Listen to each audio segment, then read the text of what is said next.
SEC. Do you want to do an opening statement or go straight to comments? I can, be brief. But yeah, Okay, that'll be perfect.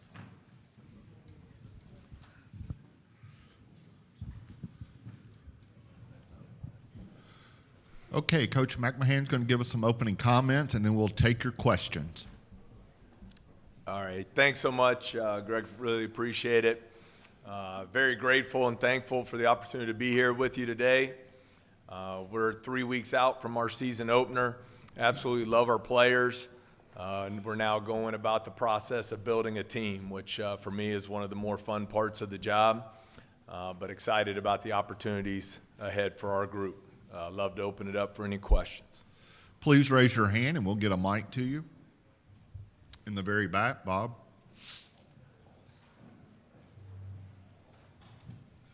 Hey, Bob Holt, Arkansas Democrat Gazette. So I naturally have a question for you about Justice Hill. What made him such a good player for you at Murray State, and I guess how easy was it to welcome him to LSU, and what do you expect? How do you expect his game to transfer from Murray to now the SEC? Yeah, great questions. Love Justice. Comes from a great family, very high character young man. Had an awesome season for us last year. Was one of the tops in the country in assist to turnover ratio. Had some monster games, where he shot it extremely well from three. Had the game at Belmont where he was 8 of 10 from three, had 36 points. Played extremely well in our win at Memphis last season. Has really grown and developed as a leader, which I think is so important at the point guard position. Elite athlete, great speed, and you combine that with his work ethic. I think he's much improved from where he was a year ago with us at Murray State. And so obviously for me, I'm hoping he'll transition very well to LSU because we're counting on him to do so. All right, we'll go to Sheldon in the middle. Right here. Hey, Matt. Sheldon Mickles, Advocate in Baton Rouge. I know he was coming along. You were taking him along slowly, but Adam Miller, I know you had a secret game over the weekend. How did he do in that game, and is he about where you thought he would be when you took over? Adam's been awesome. Only been with him 7 months now. Relentless competitor, very tough. I am with great admiration for his work ethic and commitment and discipline to get back from the devastating knee injury he suffered about this time a year ago. First inter-squad scrimmage this past weekend with officials. He's only been cleared for live play for about 9 weeks now, but I think his progress has been off the charts, and I think that's a great credit to Sean Eddy, our trainer and medical staff, and even more importantly, Adam's commitment to do the work to get back. But I'm really excited about him. Absolute joy to get to coach him. Incredibly smart, high basketball IQ. Really analyzes every aspect of the game. So it's good for me as a coach because you have to make sure you know what you're talking about and you're prepared because he's going to have great questions every day, wants to get better every day. And I think the next step for him, similar to what I just said about Justice, is taking a step forward as a leader of our team. I think he has great respect and credibility in our locker room because he is such a high-level player and because of his work ethic. And now for us as a team, we need some guys to step forward into that leadership role, and I think he's a great candidate there. Second row right here to your left. Kyle Tucker, The Athletic. Just a couple big picture college basketball things, or ideas that are out there now. The summer basketball idea that's gaining traction, and then some folks buzzing about expanding the NCAA tournament field. I wondered your kind of thoughts on both. Well, I'm of the belief that the tournament's great the way it is. I don't see any reason we'd want to expand it. And then as for the summer, I think it's a great idea. I know it was talked about a lot at our head coaches meetings this summer in Destin. Would be all for it. I think there's certainly a TV window there late in the summer that's empty. And I think whatever we can do to generate more excitement around college basketball would be better for us. We already have access to our players for 8 weeks in the summer.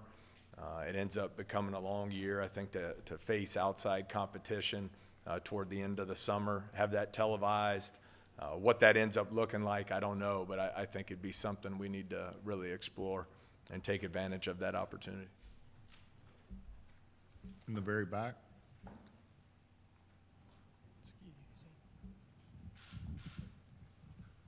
Hey, Matt, you're one of 6 new coaches in the league, and there's usually turnover every year, but that's a lot of turnover. What do you think that says about the SEC? And you're kind of one of the young up and coming guys coming in. Just kind of what do you think about this class of coaches?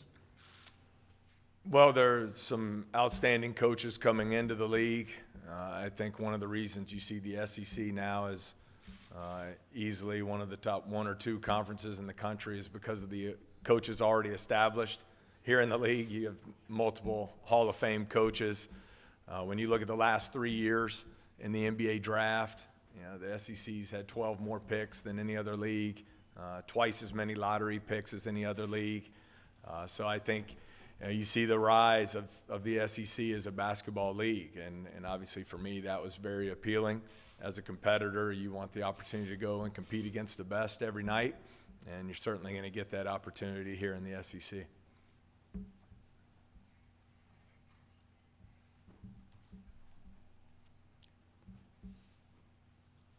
Up front.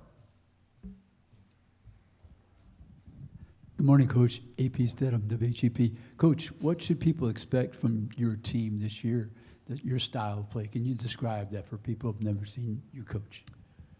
It's a great question, and still a lot of unknown there. We have essentially 13 new players. We're trying to take these talented players and build them into one cohesive unit.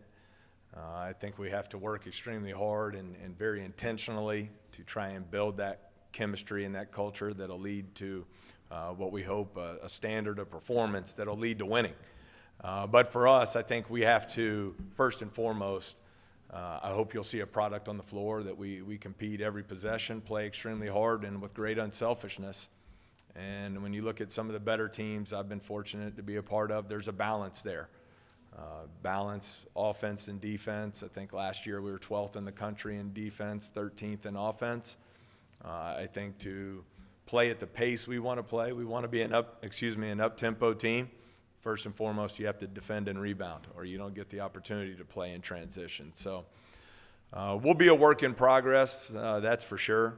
But I like the steps our team is taking. And ultimately, we want to put a product out on the floor that the LSU fans and students and alumni will be proud of and want to support because of how hard we play, how tough we are, how together we are, and ultimately, hopefully, lead to winning.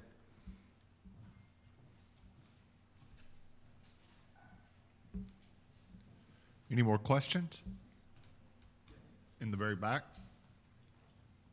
Hey, Coach. Rick Russo out of Knoxville, WVLT. How proud are the folks back in Oak Ridge? Have you had a chance to catch up with them lately? Oh, it's been awesome. The reception that we received in Baton Rouge, my family and I, has been just off the charts. But then to hear from so many family and friends back home in Oak Ridge and from the people at Oak Ridge High School to all the, a lot of the people I grew up with, has been really special to get to reconnect with some of them. And my family and I, we've had a good time sending out a lot of purple and gold gear back to East Tennessee to get everyone outfitted in their LSU gear. Thank you.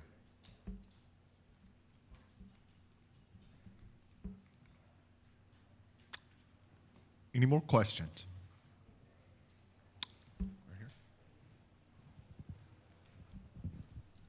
Coach, you're one of the new guys. There are a bunch of new guys. It's funny, basketball has kind of flipped in about 5 years. We had a lot of older coaches and a lot of younger players, and now we've got a bunch of, fifth-year graduate guys and senior transfers, and we've got a lot of new, younger coaches. Do you think this is going to be good for the game in the long term?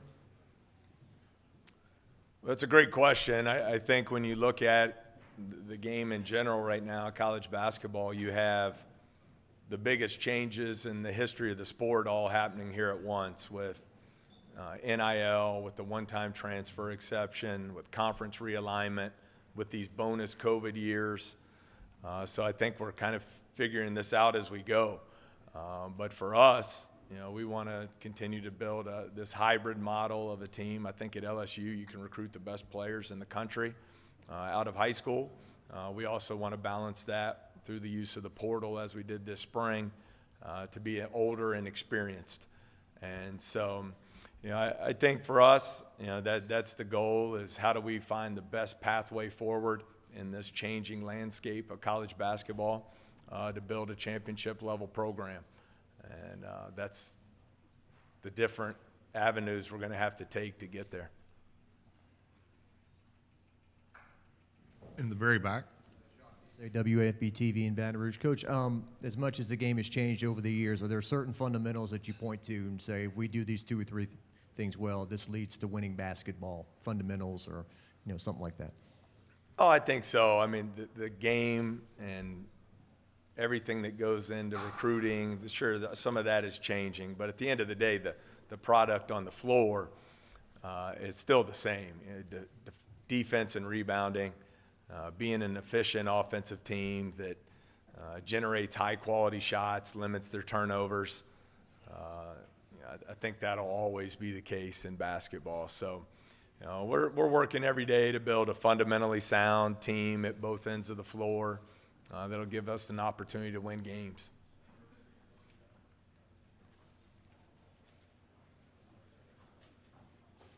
Any more questions? Okay, Coach, thank you and good luck. All right, thanks so much. Go Tigers.